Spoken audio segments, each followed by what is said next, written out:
सर्व महायुतीच्या उपस्थित असणारे सन्मान्य आजी माजी पदाधिकारी, माझ्या यवतमाळ जिल्ह्याच्या कानाकोपऱ्यातून आलेल्या माझ्या सगळ्या मायमाऊली, माझ्या भगिनी, माझ्या मुली, सर्व आमचे बांधव, पत्रकार मित्र, शासनाचा उपस्थित असणारा अधिकारी वर्ग, जमलेल्या बंधू भगिनींनो आणि माझ्या तरुण मित्रांनो, उशीर झाला त्याबद्दल दिलगिरी व्यक्त करतो. पाऊस पण होता. येताना देखील आम्ही अमरावतीला उतरलो. तिथून पण येताना संपूर्ण पावसामधनं हेलिकॉप्टर आपल्या यवतमाळच्या परिसरामध्ये आलं.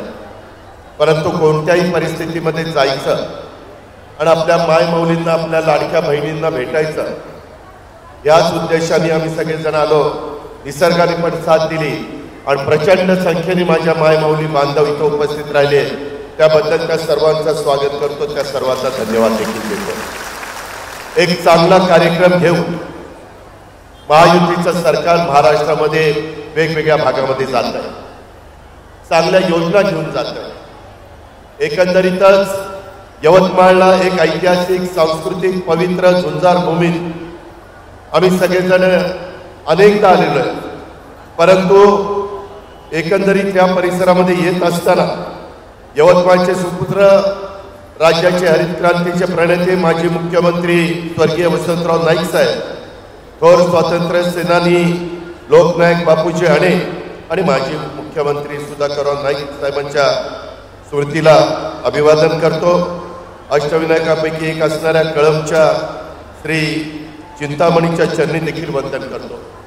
आम्ही सगळेजण महायुतीच्या सरकारमध्ये काम करत असताना युगपुरुष छत्रपती शिवाजी महाराजांच्या आणि शाहू फुले आंबेडकरांच्या विचारांनी पुढे चाललेलं. हे सगळं काम करत असताना वेगवेगळ्या प्रकारचे प्रश्न असतात, अडचणी असतात. त्याच्यावर मात करण्याचं काम आम्ही सगळेजण करत असतो. नैसर्गिक संकट आलं तर त्याच्यातनं माझा कष्टकार, त्याच्यातनं माझा शेतकरी, याला मदत झाली पाहिजे. बळीराजाला मदत झाली पाहिजे. अवकाळी पाऊस कधी येतो, कधी गारपीट होते, कसलाही प्रकार, कधी दुष्काळ पडतो, तरी देखील राज्य सरकार नेहमी शेतकऱ्याच्या बाजूने उभं राहण्याचा प्रयत्न करत असतं, नव्हे तर उभं राहत असतं. त्याचे अनेक दाखले आपल्याला या निमित्तानं देता येतील. आम्ही 1 रुपयात पीक विमा आणला. आम्ही वेगवेगळ्या प्रकारच्या योजना आणल्या. तसं बघितलं तर तुमच्या माझ्या या यवतमाळ जिल्ह्यामध्ये एक कापसाचं माहेरघर म्हणून, कापसाला पांढरं सोनं म्हटलं जातं, पण या पांढऱ्या सोन्याच्या जोरावर माझ्या पश्चिम विदर्भात आर्थिक सुबत्ता होती. राज्यात सर्वाधिक कापूस पिकवणारा जिल्हा म्हणून आपली यवतमाळची आज देखील ओळख आहे आणि वरचा क्रमांक लागतो. यवतमाळच्या राज्याचं कापसाचं माहेरघर म्हणून आपण म्हणतो, कारण इथली जमीन एक कसदार काळी जमीन आहे. इथलं खास वैशिष्ट्य आहे, काळ्या कसदार जमिनीला आणखीन सुपीक करण्याचं काम इथल्या आपल्या वर्धा आणि पैनगंगा नद्यांनी केलेलं आहे. त्याच्यामध्ये कापूस असेल, ज्वारी असेल, ही मुख्य पिकं आपली आहेत. परंतु त्याच्याचबरोबर सोयाबीन, द्राक्ष, संत्री, केळी, ऊस ही पण पिकं आपण घेतो. वनाच्या बाबतीमध्ये देखील हा यवतमाळ जिल्हा अत्यंत समृद्ध आहे. बांबू, मोह, हिरडा, तेंदू यवतमाळच्या जंगलात विपुल प्रमाणामध्ये होतो. खनिज संपत्तीचं वरदान ठरलेला, लाभलेला हा जिल्हा. चुनखडी, दगडी कोळसा, काळात दगड सुद्धा या यवतमाळच्या जिल्ह्यामध्ये मुबलक सापडतो. आमच्या मराठी बरोबरच इथं गोरमाटी, बंजारा आणि कोलम या बोलीभाषा बोलल्या जातात. या दोन्ही बोलीभाषेत एक प्रकारचा गोडवा आहे आणि असं निसर्गाने भरभरून या जिल्ह्याला दिलेला आहे. त्याचा पुरेपूर उपयोग माझ्या यवतमाळ जिल्ह्यामध्ये आर्थिक सुबत्ता कशी वाढेल, यवतमाळचा शेतकरी समाधानी कसा होईल, याचकरता हे महायुतीचं सरकार सातत्याने काम करत असतं. मी आपल्याला सगळ्यांना सांगेन की अलीकडच्या काळामध्ये आम्ही अर्थसंकल्पाच्या निमित्तानं काही चांगल्या योजना आणल्या. आमच्या पालकमंत्र्यांनी त्या योजनांचा उल्लेख केला. मुख्यमंत्री माझी लाडकी बहीण योजना, चांगली योजना, परंतु विरोधक टीका करतायत. विरोधक कोर्टात गेले ते बंद करायला. सुदैवाने कोर्टाने त्याला मान्यता दिली. आज माझ्या चांद्यापासून बांद्यापर्यंत महाराष्ट्रातल्या महिला त्या योजनेवर खुश आहेत. काही काही ठिकाणी अडचणी येतात. काल पण नंदुरबार जिल्ह्यात एवढी गर्दी झाली की माझ्या 2 भगिनींना भोवळ आली आणि त्यांना तिथं शेवटी बाजूला घ्यावं लागलं. थोडंसं तुम्ही सबरीनं घ्या. माझी तुम्हाला सगळ्यांना हात जोडून विनंती आहे, मी मुख्यमंत्र्यांच्या साक्षीनं सांगतो, कुणालाही लाभापासून आम्ही वंचित ठेवणार नाही.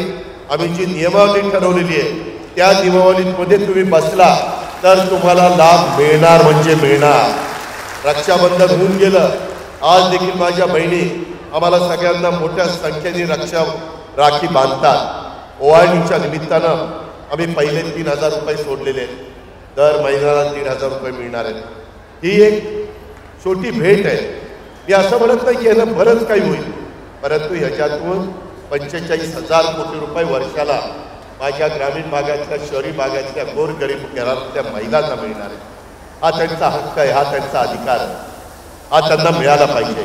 ही महायुतीच्या सरकारची भूमिका आहे आणि ती भूमिका वटवत असताना आमच्या या चांगल्या योजनेला, ही योजना चांगली आहे का नाही, चांगली असणाऱ्यांनी हातवर करा महिलांना. आता एवढ्या महिला हातवर करतात याचा अर्थ एक या जरा विरोधकांनी येऊन बघा महिलांचं काय मत आहे. सतत काहीतरी टीका टिप्पणी करायची.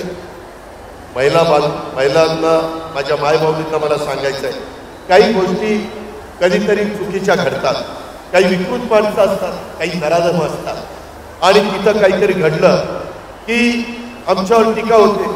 बघा महिलांना आज हे तिथं मदत करतात. सुरक्षिततेचं काय?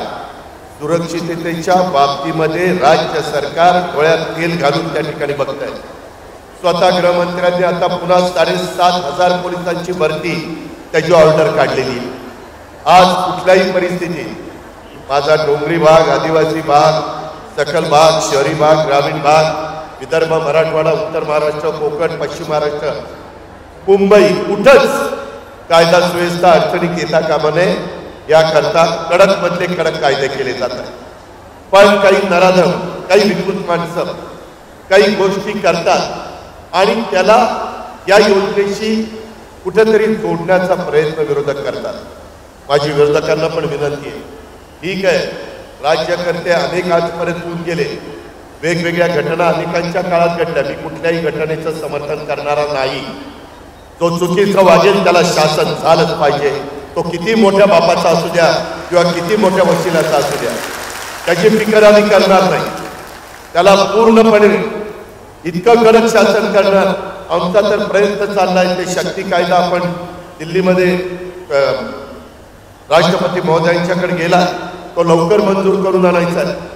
माझ्या तर मनात वैयक्तिक आहे की अशा प्रकारची विकृत माणसं ज्यावेळेस आमच्या आई बहिणीला किंवा आमच्या मुलींच्या अंगावर हात टाकतात त्यावेळेस त्यांना पुन्हा अशा काही कायद्याचा बडगा दाखवला पाहिजे की पुन्हा त्यांना तशा प्रकारचा विचार देखील मनात येता कामा नये.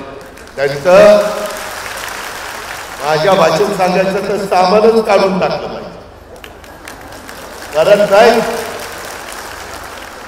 हे केलंच पाहिजे. इथे नालायक काही काही लोक आहेत. युगपुरुष छत्रपती शिवाजी महाराजांनी आपल्याला काय शिकवलं आणि कशा पद्धतीनं आज काही लोक नालायकपणा करतायत. आज कुठं कुठं काही काही घडतंय त्याच्याबद्दल अतिशय कडक आणि ठोस भूमिका या सरकारने स्वीकारलेली आहे. विरोधकांना त्यांच्या पद्धतीनं जे काही विरोध करायचा तो करा. लोकशाहीमध्ये प्रत्येकाला उभा आहे, त्याबद्दल आम्ही काही बोलणार नाही. पण मला दुसरे तुम्हाला सांगायचं आहे, या बाबतीमध्ये आम्ही आमच्या मायमाऊलींना, आमच्या गरीब महिलांना, आमच्या गरीब मुलींना 21 ते 65 वयोगटामधल्या 1,500 रुपये महिना देणार तर देणार, परंतु वर्षाला 3 गॅस सिलेंडर फ्री देणार. त्याचे पैसे डायरेक्ट तुमच्या अकाउंटात डायरेक्ट 52 लाख माझ्या कुटुंबियांच्या अकाउंटला पैसे जाणार. माझ्या गरीबाच्या घरातली मुलगी असेल, तिला शिकता येत नसेल, तिचं कॉलेजचे शिक्षण राज्य सरकार तिची कॉलेजची फी भरणार. तू शिक, तुला किती शिकायचं ते. तू गरीबाच्या घरात जन्माला आली म्हणून माझी मुलगी, माझी बहीण शिक्षणापासून वंचित राहता कामा नये. हा निर्णय या सरकारने घेतलेला. हे सरकार तुमचं आहे, हे सरकार आपल्या सर्वांचं आहे. आज माझ्या शेतकऱ्यांच्या करता वीज माफीचा निर्णय 3, 5, 7.5 हॉस्पॉटचं बिल, लाईट बिल इथनं पुढं भरायचं नाही. आणि मागचंही बिल कुणी मागायला आलं तर ते देऊ नका, त्याचं काय करायचं ते बघू, फक्त शेतीवाडी चांगली करा. परवाच मुख्यमंत्री, मी आणि उपमुख्यमंत्री आणि राज्याचे कृषी मंत्री आपण परळीला होतो. तिथं देशाचे कृषी मंत्री शिवराज चव्हाण साहेब आले होते. आम्ही त्यांनाही सांगितलं की आमच्या इथल्या कापूस उत्पादक शेतकऱ्याला, आमच्या इथल्या सोयाबीन उत्पादक शेतकऱ्याला, धान उत्पादक शेतकऱ्याला, ज्वारी उत्पादक शेतकऱ्याला जो वेगवेगळी पिकं घेतो त्याला चांगला दर मिळाला पाहिजे. कृषी मंत्री अतिशय चांगले आहेत. आता 13 वर्षाचा मुख्यमंत्री पदाचा त्यांना अनुभव आहे. मध्य प्रदेशचा संपूर्ण कृषी क्षेत्रामध्ये त्यांनी तिथं क्रांती केली, बदल केले, तिथल्या लोकांना सक्षम केलं. अशांच्या हातामध्ये मोदी साहेबांनी कृषी मंत्रालय दिलेलं आहे आणि त्यांनी पण सांगितलं काळजी करू नका, मी पण शेतकरी आहे, मी कृषी मंत्री असलो तर पहिला शेतकरी आहे, शेतकरी ही माझी जात आहे, अशा प्रकारची भूमिका कृषी मंत्र्यांनी मांडली. आपला माणूस झालेला आहे, आपण काळजी करू नका. त्याच्यातून आपण वेगवेगळ्या जे काही आपले प्रश्न आहेत ते सोडवण्याचा निश्चितपणे त्यांच्याकडनं प्रयत्न करणार आहोत. आणि त्यांनी पण आम्हाला तिघांना दिल्लीमध्ये बोलवलेलं आहे. ते म्हणले या कांद्याचा प्रश्न असो किंवा कुठलाही प्रश्न असो तो आपण सोडू. केंद्रात आपल्या विचाराचं सरकार आहे, राज्यात आपल्या विचाराचं सरकार आहे. शेवटी मिळालेल्या सत्तेचा आणि पदाचा वापर हा सर्वसामान्य माणसाचे प्रश्न सोडवण्याच्या करता करायचा असतो. ही आम्हाला स्वर्गीय यशवंतराव चव्हाण साहेबांनी शिकवलेलं आहे. हे आम्ही आयुष्यात विसरू शकत नाही. आणि त्याच्यातूनच काही काही नौटंकी काय करतात.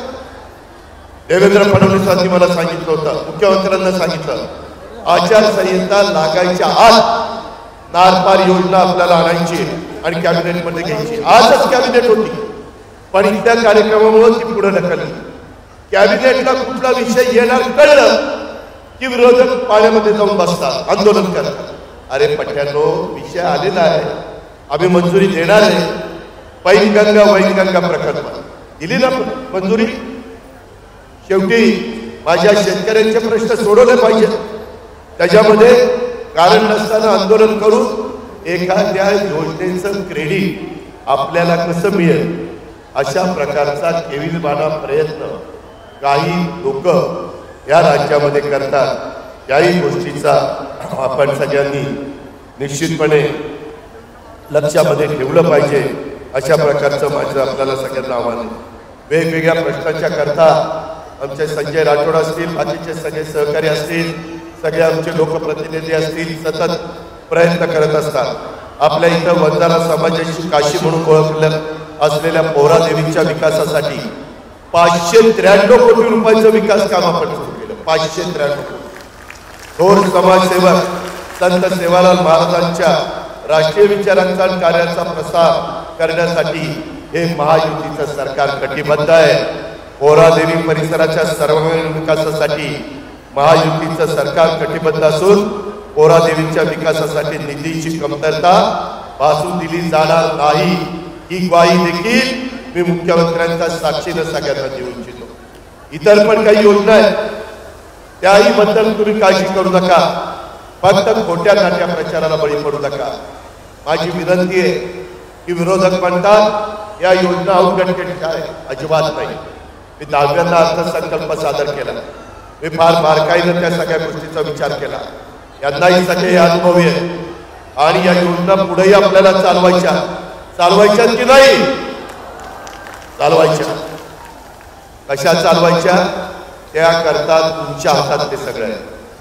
जर योजना चालवायच्या असतील तर पुन्हा युतीचं सरकार आणण्याचं काम आपल्याला उद्याच्या विधानसभेमध्ये करावं लागेल. तर आम्ही पुन्हा तिथे येऊ आणि या योजना पुढे कायमच्या चालू करू. हे खरं ते तुम्हाला सांगतो. टाकाला जायचं, गाडगं लपवायचं हे माझ्या देशात पसंत नाही. आणि त्यामुळं हे विरोधक अक्षरशः काही ना काही डोक्यामध्ये वेगळा विचार करतात. त्यांना या योजना नकोय. आज या योजना इतक्या लोकप्रिय झाल्या की ते लक्ष विचलित करण्याकरता वेगवेगळ्या प्रकारची आंदोलनं आणि वेगवेगळ्या प्रकारचे इशू महत्वाचे आहेत.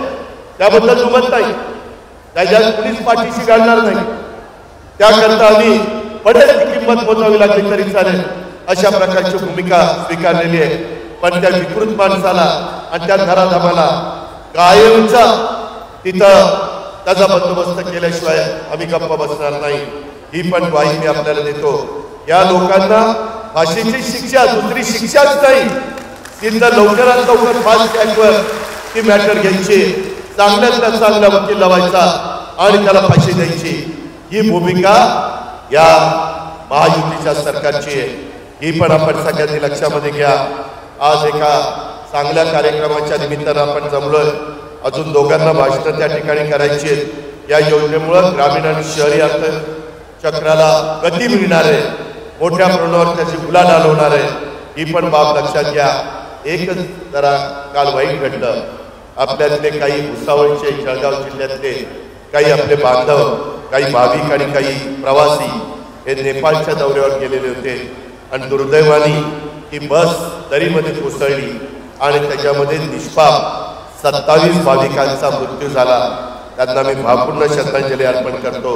कुठेही जाताना, कुठेही फिरताना स्वतःची काळजी घेतली पाहिजे. नीटपणे ड्रायव्हर योग्य आहे का, वाहन योग्य आहे का, त्याबद्दलचा विचार केला गेला पाहिजे. आज रक्षाताई खडसे स्वतः त्या बाबतीमध्ये आपल्या नेपाळला गेलेले आहेत आणि तिथनं त्या सगळ्या गोष्टी कशा ताबडतोब होतील आणि त्या सगळ्या डेड बॉडीज कशा लवकर इकडे आणता येतील अशा प्रकारे शासनाचा प्रयत्न चाललेला आहे. परंतु अशा प्रकारचा प्रसंग कुणावर येऊ नये. आम्ही ते सगळेजण त्यांच्या दुःखामध्ये सहभागी आहोत. त्यांना निश्चितपणे एक चांगल्या पद्धतीनं त्यांच्या घरातल्या बाकीच्यांना या दुःखातनं सावरण्याची शक्ती ईश्वराकडनं मिळो आणि जे काही आपल्यातनं गेलेले आहेत त्या सर्वांना मी भावपूर्ण श्रद्धांजली अर्पण करतो. आणि पुन्हा एकदा माझ्या मायमाऊली इथं मोठ्या संख्येने पावसाचा काळ असताना, पावसाचे दिवस असताना तुम्ही ज्या प्रेमापोटी भावाच्या नात्याने आम्हाला भेटायला आलेला आहे, मी जाता जाता पुन्हा मुख्यमंत्री आणि उपमुख्यमंत्र्यांच्या साक्षीने सांगतो की आम्ही आमच्या बहिणींचं रक्षण करूच करू, परंतु त्यांना योग्य पद्धतीनं जे काही रक्षाबंधनाची ओवाळणी ही पण टाकत राहू, पुढं भाऊबीजेची पण ओवाळणी त्या ठिकाणी टाकत राहू. तिथं कुठेही आम्ही अंतर पडून देणार नाही आणि तुमच्या रक्षणाच्याही बाबतीमध्ये कुठेही महायुतीचं सरकार कमी पडणार नाही हा शब्द देतो आणि मी आपल्या सगळ्यांची रजा घेतो. जय हिंद.